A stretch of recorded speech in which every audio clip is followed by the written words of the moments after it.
Hello viewers, আসসালামু আলাইকুম। আজকে আপনারা লাগে একটা রেসিপি লইয়া আইছি। চিচিন্দার সবজি দিয়ে আজকে রুই মাছটি রান্না করম। ওই দেখো সবজি কাটি লইছি।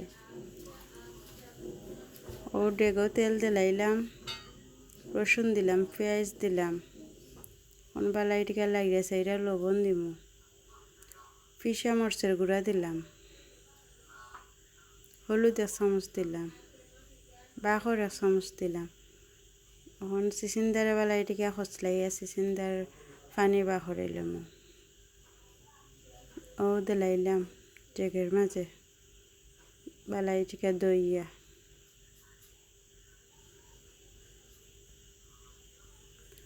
সবুজ সবজি স্বাস্থ্যের জন্য অনেক ভালো খাইতে। সবুজ সবজি রান্না করলাম। ওই দেখো রুই মাছ কাটা মাছ দইয়া রাখি দিছি, দিলাইলাম।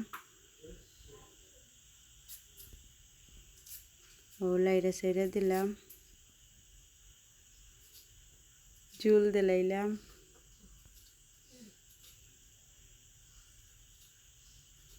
ওই দেখো এখন আপনারা পরিবেশন করে দেখাইলাম। ভিডিওটা ভালো লাগলে সাবস্ক্রাইব করবা প্লিজ।